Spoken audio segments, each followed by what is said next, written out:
So I represent here several organizations or groups around cybersecurity. So I'm myself from Sirris. Sirris is an innovation companion of Belgian industry. We help Belgian companies to become more innovative. We accompany them. I am a cybersecurity ambassador with background in cryptography. So I hold PhD in secret sharing and notary. And I am also a board member of CMIB for ICSOT. It's an organization steered by Agoria. And in the end of my presentation, you will get to know a little bit more about what CMIB for ICSOT can do for you. And now let's go into some practice. So I don't need to explain what is NIS2, right? Normally, already, most companies in Belgium already know what it is. But right now, we have already almost a year since it's in place, right? But still, many companies are struggling to be compliant. I'm just for curiosity, any one of you doesn't know what is NIS2? No. Is anyone already compliant and sleeping safe and sound? Okay, I knew that. I will not explain the basics, what it is, and NIS2, but what is interesting maybe, and what we know since a year has passed, that of course we all know that more businesses are included, and because of increase of cyber threats. But maybe it's interesting, and something I would like to bring out now, is that there is a specific focus in NIS2 about the leadership of the CEOs and management. So in fact, this legislation is specifically formulated and made in such a way that the CEOs and management are called to participate in cybersecurity decisions. So you cannot anymore say, it's my ICT, it's my external partner, it's my cybersecurity provider that does it. For CEOs, for managers, it became a personal liability. And there are several other formulations in NIS2, such as taking up training, making risk assessment, managing the risks that make you really participate together with ICT in security. And that's a big change. That's a big change. So it's, for those of you who know GDPR, it's a board-level responsibility, cybersecurity, already for a year from now, and that's why CEOs have to participate in it.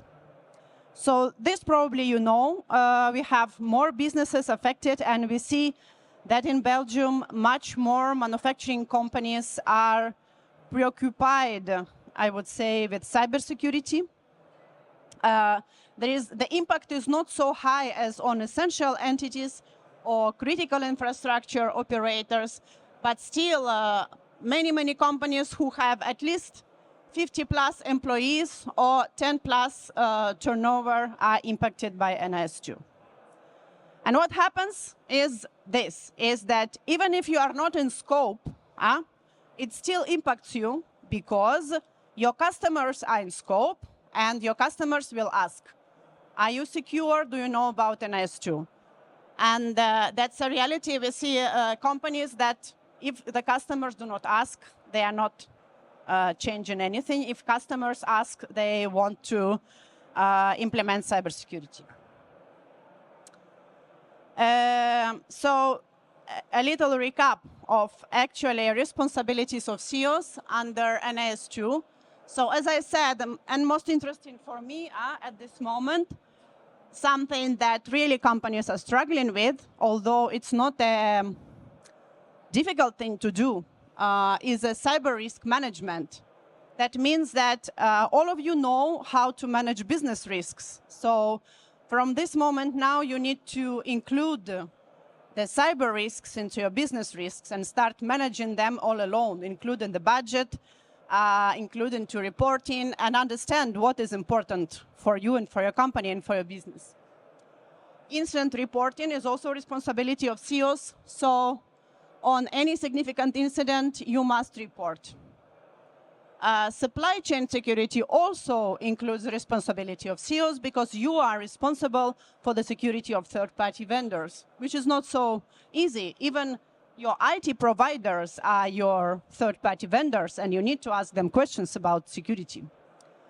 Board-level cybersecurity awareness. So it is a requirement per NIS2 that the board and the managers have training on cybersecurity.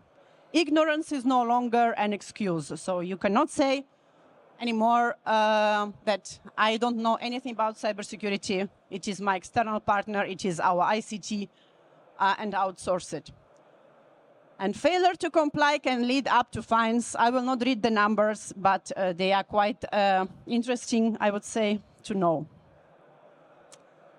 And we have Center for Cybersecurity Belgium, who oversees NIS2 compliance in Belgium. So a little recap of key takeaways of this NIS2 part. So as I said, it's no longer IT or legal problem. It's a business responsibility. Regulations will hold top management accountable for cyber incidents. So similar way like it was with GDPR. And the truth is, you might ask why the government is so nasty with us, why the fines are so high. The reason is to make investments in cybersecurity cheaper than fines. So you will be obliged to pay much more in fines than you pay by investing and increasing your cybersecurity, by preparing. It's the same thing like with your house. Maybe you do not invest in a proper lock, and then you deal with the risk. But if you put a proper lock, maybe you don't need to deal with that risk.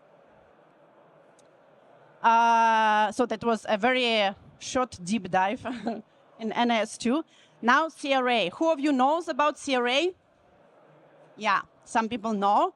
So I suggest all of you to get to know, because it's very, very much related to the topic of today, security of things and IoT, manufacturing, for all the manufacturers of hardware and software products with digital elements, meaning IoT devices, embedded systems, applications, cloud-based components, and also data processing solutions. So basically, cybersecurity will be part of CE marking. You cannot sell anymore your connected installation, your sensor, your IoT product, your digital furniture. Maybe you are selling a digital furniture. Maybe you are selling some goods that have just some small digital elements. All those connected machines, installations will be now subject to CRA. And we see companies are worried even more than NIS2, because NIS2 customer asks and then we do, but CRA is, CE marking, putting product on the market, it's, I would say, more interesting. So as I said, manufacturers of any connected product, importers, distributors, software developers and vendors, and also system integrators. So there's a lot of people with whom we as Sirris deal also every day. A quick recap, how do we start? So first step with CRA is that you need to understand if you are in the scope, if your product is a product with digital elements. So there is some sort of connectivity, some sort of code, something is there that you need to understand how to secure. And there are, similar like in NIS2, there are classes. So there is class 1, class 2 important product, and critical product. So meaning, again, we come back to assessing the risks. So risk is an important word for CRA. After that, something that many companies still struggle with, appoint a product security lead. So there should be someone who is responsible, or it can be a team, a cross-functional task force that can take those decisions and establish a roadmap to this compliance. And then you need to perform a gap and risk assessment. So compare your current practices. There are certain essential requirements in CRA, a list of requirements with which every digital product needs to comply with. But also you will find that not all requirements are valid for you. I will explain it later. and you will identify the gaps and start implementing security measures. You see, so fast and simple, no? So, I don't know if you noticed, but both legislations demand to comply with risk-based approach or adopt critical security thinking. So basically, both legislations for NIS2 is managers, for CRA it's a product security lead, need to start to think of the risks. And that's something we are not used to do. That's basically a thinking, what we say, security first mindset, or thinking, what if something happens? So a quick recap, what we propose to CEOs as a risk-based approach. There is a very famous and very simple 3-step framework. And as a CEO, you already manage business risks. As I said, you manage your financial losses, operational failures, and so on.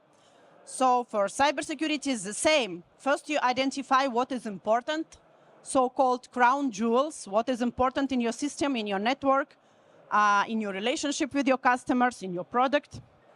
And then you prioritize what bad can happen. You prioritize the threats that can impact your operations. And after that, you allocate the resources, and you do it wisely. You don't spend a lot of money on something that is not important. Rather, you harden your crown jewels or assets that are really important, that you do not want to come out of work. So I was, for example, yesterday in a company, and the company already was recently in cybersecurity incident, and so they're very preoccupied, for example, with redundancy.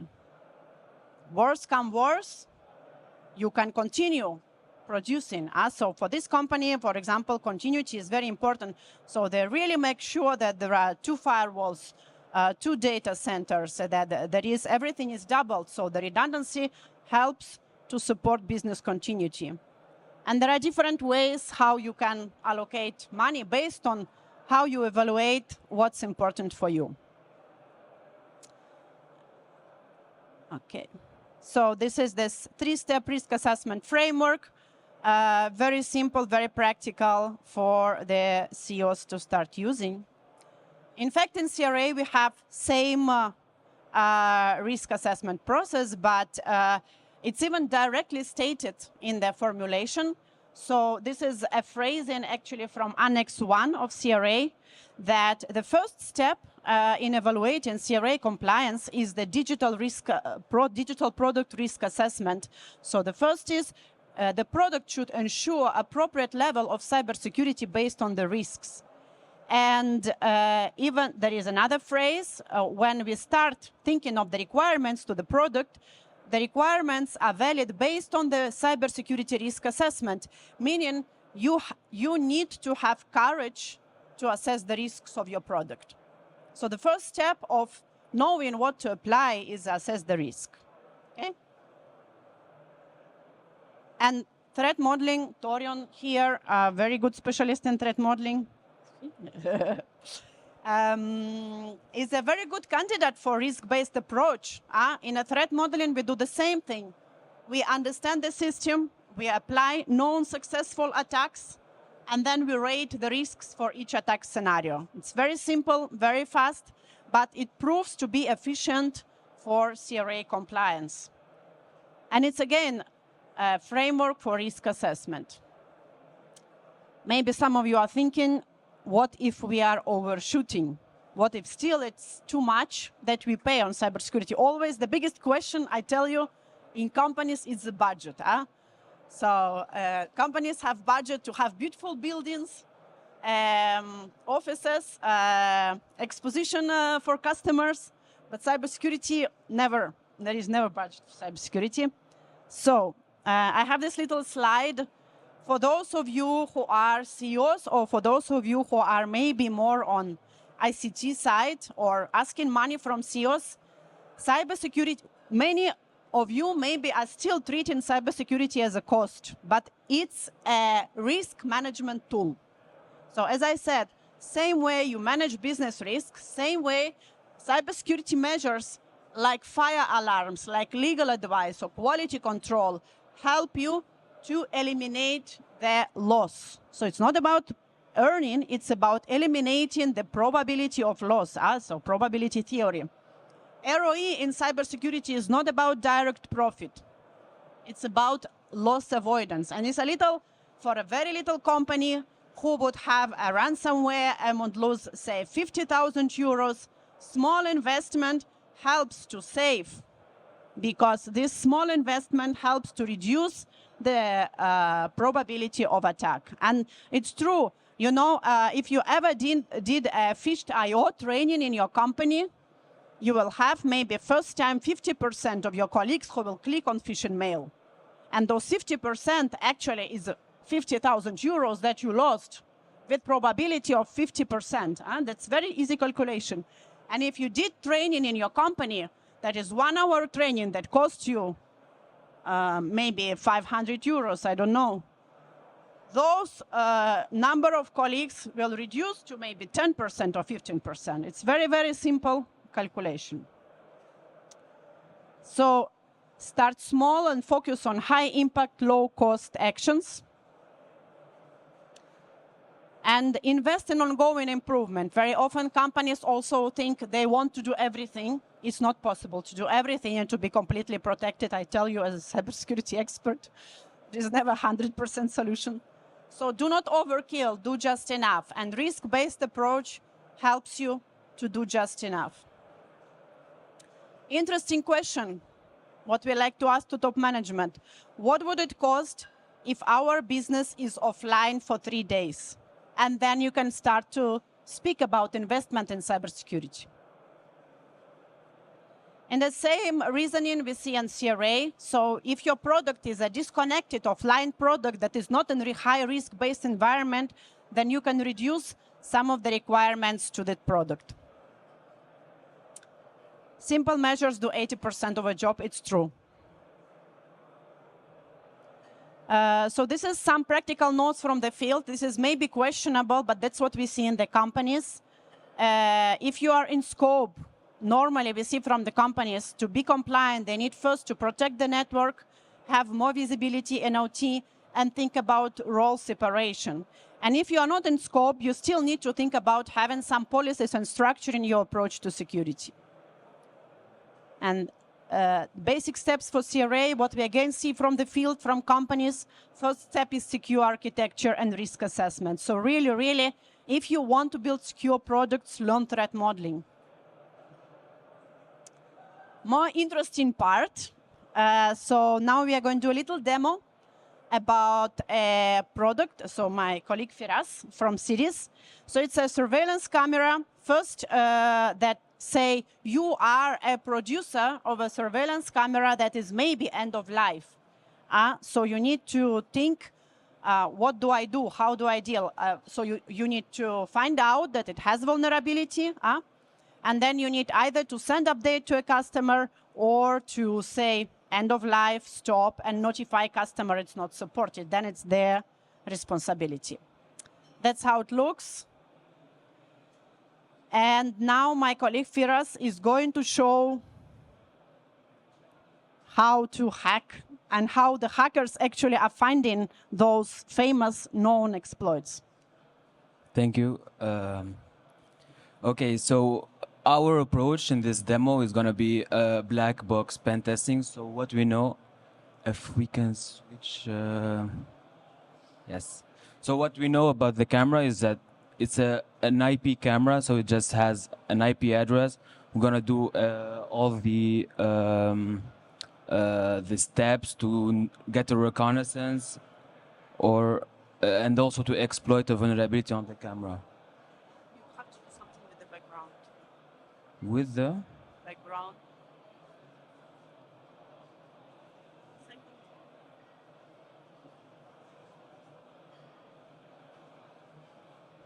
So I want to make a joke about exploiting. I think it's good.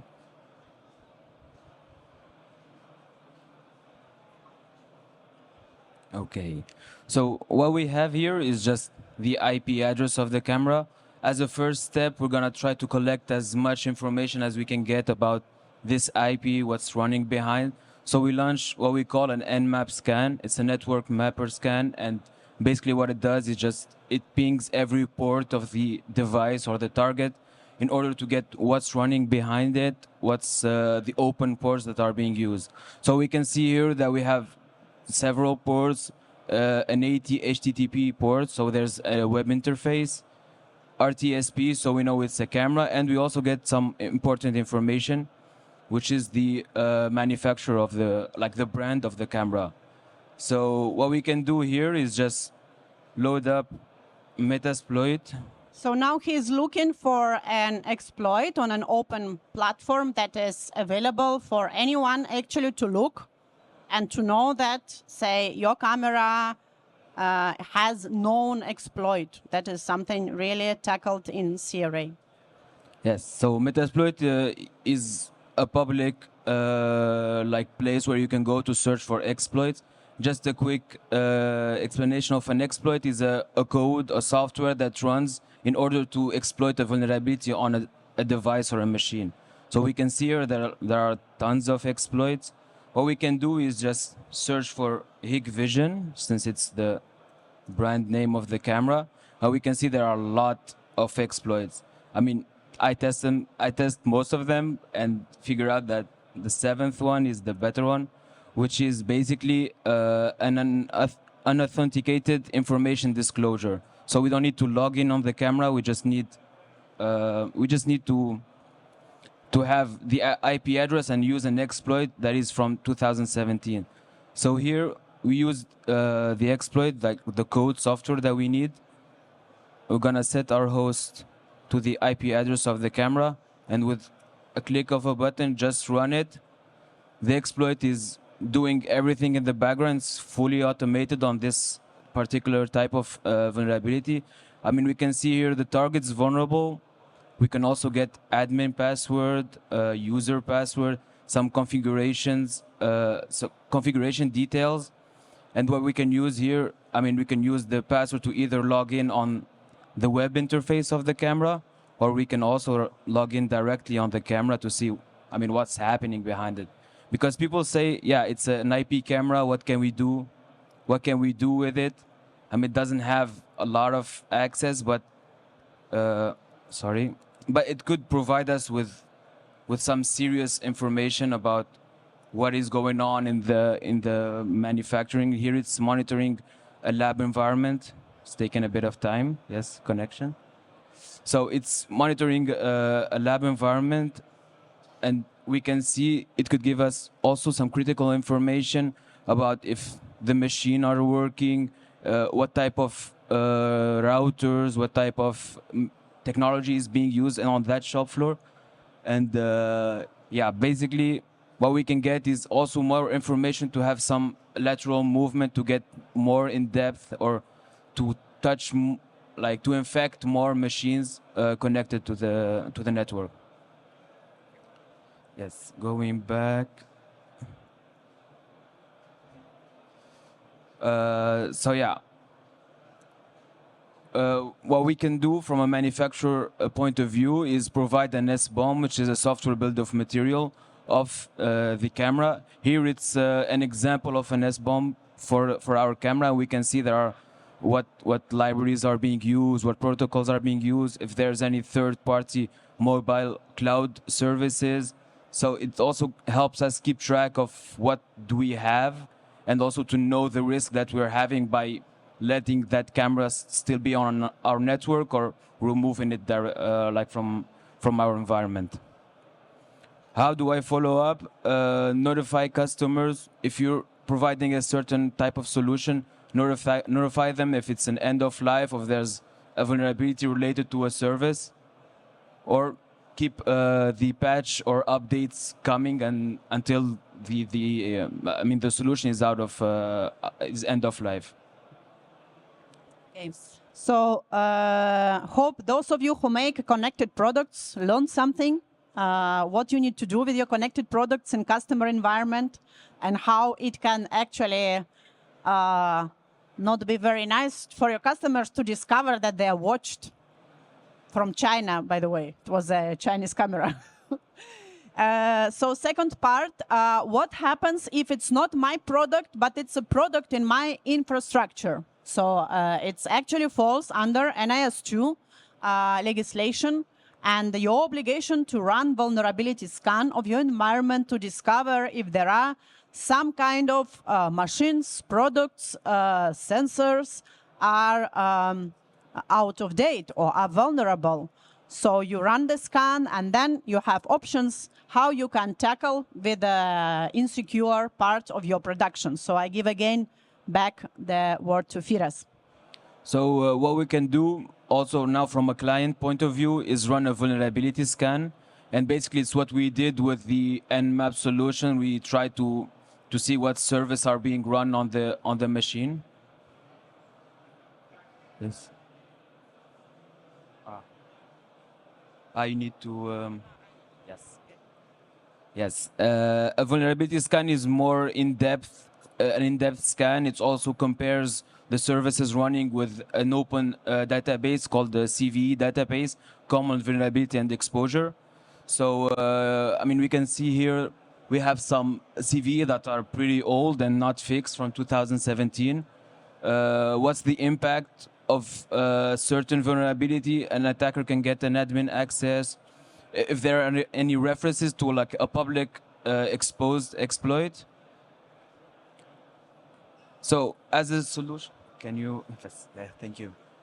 As a solution, what we can do to try to mitigate this kind of vulnerable products is either change the configuration, set like a more complex password, turn off any unused, like here, if we have a camera and we don't use the web interface, we can turn the whole service down.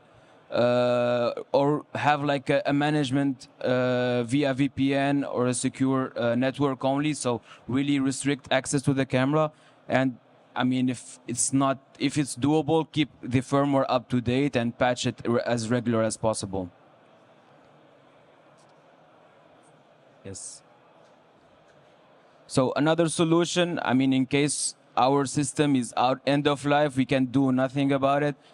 At least we have to isolate it and put it in a safe environment. So, I mean, we can see here we just did a simple rule to deny access to the camera, and the attack is not doable. I mean, it's not usable anymore because the firewall rules are stopping any incoming connection, and we can limit the access to the camera to only one machine to monitor. Yes. Not show the What? The change in configuration. No, I didn't. I just run it right now. Yes. Okay. So this was a demo. So with the camera, of course, it's a deliberately a vulnerable product, but you can imagine how many of those products are in your environment of production, or whether you at all know if it's vulnerable or not. Heard about zero-day vulnerabilities? So now a little bit at the ending, we are wrapping up. There is a Belgian ecosystem of partners ready to help you. So as I said, we are Sirris, we are neutral partner for cybersecurity innovation. In a couple of minutes from now, there will be a presentation about CMIB and what can it do for you to help you, tools, trainings, and services. And most important, I want to say, is collaboration. Really, it's so important to collaborate. Even NIS2 legislation or CRA is about sharing and collaboration. So big companies, if you have resources, if you have knowledge, don't hesitate to share it to smaller companies, to your supply chain partners. Because if we, the truth is that the hackers or the threat actors are organized. So we also need to organize for change. So just give a couple of slides for Sirris. So we do this free training, CyberActive, you can see also on me. There will be upcoming trainings for CEOs, 2 hours with certification. And right now we are running an OT security trajectory every Thursday from 12 to 1 online lunchtime. That's me. Cybersecurity doesn't have to be scary. That's my motto. Come talk to me. and that's what Sirris does. We do free intakes. We do lean risk assessment and individual coaching. We have collective offerings. Last week we had masterclass, cybersecurity in critical infrastructure. And we do also a lot of R&D about innovation and knowledge sharing. So currently launching 2 projects on CRA and product security. And now I would like to invite Alain to present SCMIB. Thank you very much, Tatiana and the colleagues from Sirris. Yeah, we have to announce our 3rd child in the CMIB group. So we have a bird there. We have also something prepared. We have a big cake for you later on. But first of all, of course, what is CMIB for ICS/OT? Cyber security made in Belgium. It's a cluster of companies inside Agoria who are offering a lot of solutions regarding cybersecurity. There are several groups in it. As you see, CMIB is not new. It started in 2021. My colleague here, Erik van Genk, is also present. He is the master about CMIB and about cybersecurity, together, of course, with our colleagues from Sirris. We started a little video he made to explain a little bit what CMIB is. Can we go to the video, or should I click? No? I don't know. Should I click? No? I'll go back. Yeah, but I think they have to start it. If not, we... Yeah. It's not checked.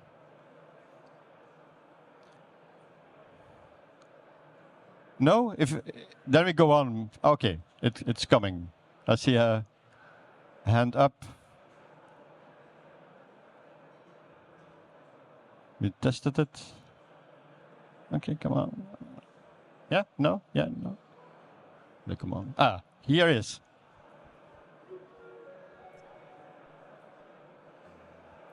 The voice for the cyber industries. Notre mission, c'est d'être un facilitateur, un enabler de la cyber résilience en Belgique, bien sûr avec nos partenaires comme la Défense, le CCB, la Coalition, mais aussi nos partenaires régionaux, l'Agence du numérique ou Vlaio. Nous avons 3 priorités. La première, c'est de pouvoir faire reconnaître la cyber comme un secteur critique.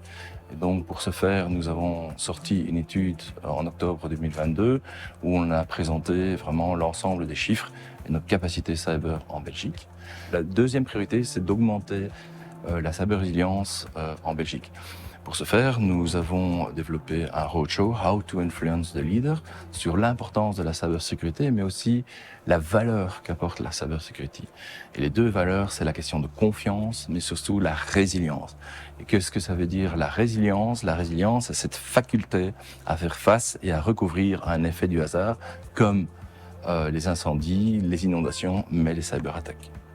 Et la troisième priorité, c'est vraiment d'innover. Parce qu'au jour d'aujourd'hui, dans le monde de l'OT, donc tout ce qui est manufacturing et le monde de l'industrie, on appelle ça ICS/OT. Effectivement, c'est un peu le maillon faible et on ne touche pas à une production comme on pourrait travailler dans le monde de l'IT. Donc il y a des choses à innover. Et pour ce faire, on a 3 focus groups. Donc un qui est dédié à la défense, l'autre qui est dédié pour les talents, et 3 pour tout ce qui est le monde de la manufacture, donc ICS/OT. Voilà. So as already mentioned, there are CMIB, Cyber Made in Belgium, 3 focus groups. As you see here, these are the priorities. As I repeat a little bit, we have to be the players are recognized as a critical sector. The second one is to increase the cyber resilience of our industry, of the members of Agoria, but not only our members, all the industry in Belgium. And of course, boost the innovation for more manufacturing sectors, as mentioned also by my colleagues of Sirris. There are a lot of things to do and a lot of things to complain. The 3 focus groups are already there. The first one was CMIB for defense. the second for talent, and now we have a third child. After 9 months, we have the birth here, of course. There are more than 120 companies who are member of offering this, and here you see a lot of logos. So next time, if you come back, maybe in 2 or 3 years, there will be a lot of more companies here of CMIB. And as you see, it's also not a group of companies, but a lot of faces behind. And every focus group and also the board of CMIB has a board, as you see here. We are not alone. We are the CMIB collaboration partners, as you see here. We have Agoria. We have our colleagues from Sirris that are also present. We have Belgium Space and Defense Industries, a group in between in Agoria, who is also representing the defense and the safety and security environment, and a lot of more, as you see, companies. Below, education activities. Above, there are a lot of cybersecurity partners that we are dealing with. Now, CMIB for ICSOT, also a lot of companies who are part of it. I call it, we discussed also this morning, it's not 0 or 1. You're not in ICSOT and in the production area or not. There are companies who are doing maybe 10%. There are companies who are doing 90 or 100% in ICSOT. But we talked a lot about what's ICSOT. Maybe we should have to start with this, but nevertheless, good repeating. And here you see some pictures.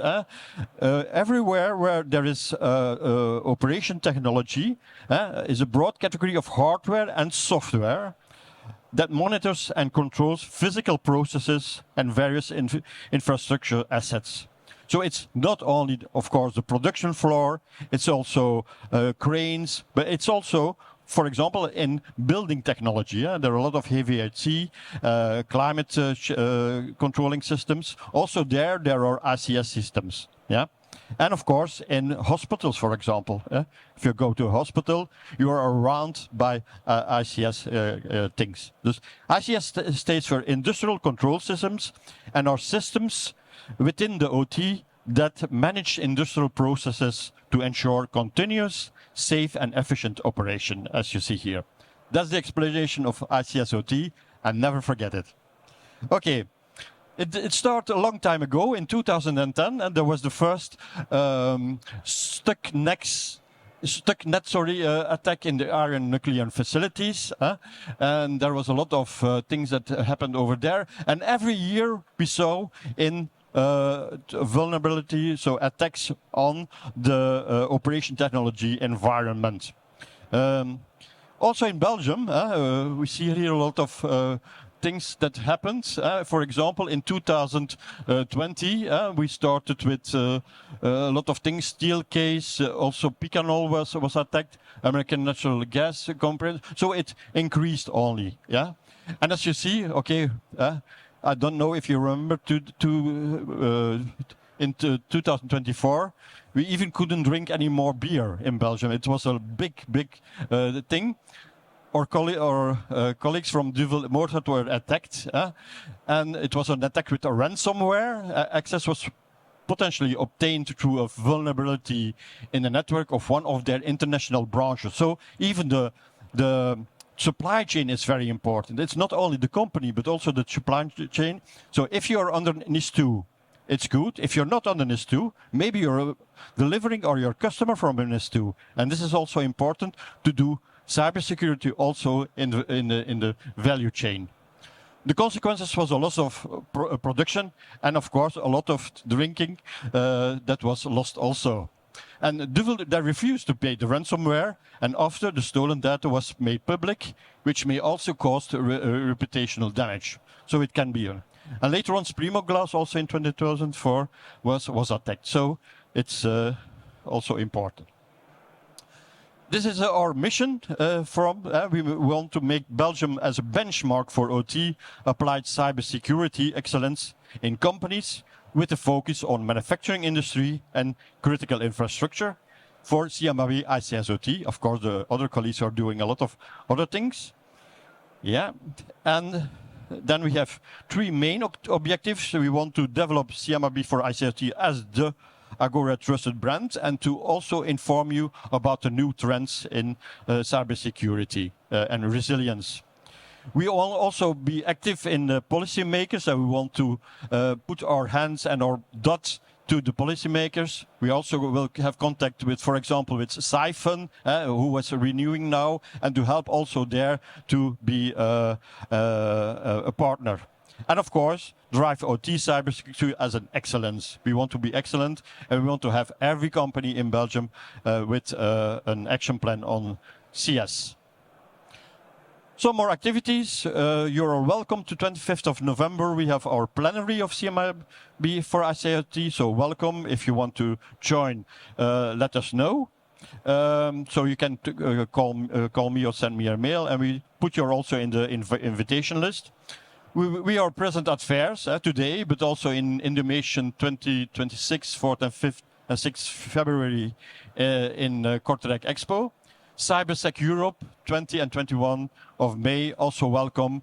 And also there more and more OT is implemented in the booths, but also in the presentations. And we are organizing also a webinar, or not, sorry, an event, sorry, an online event, not a webinar, converging to IT/OT security compliance.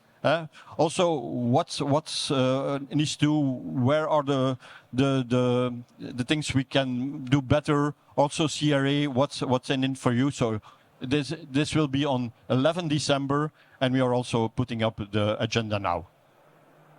So, I think, thank you very much for this. Thank you also.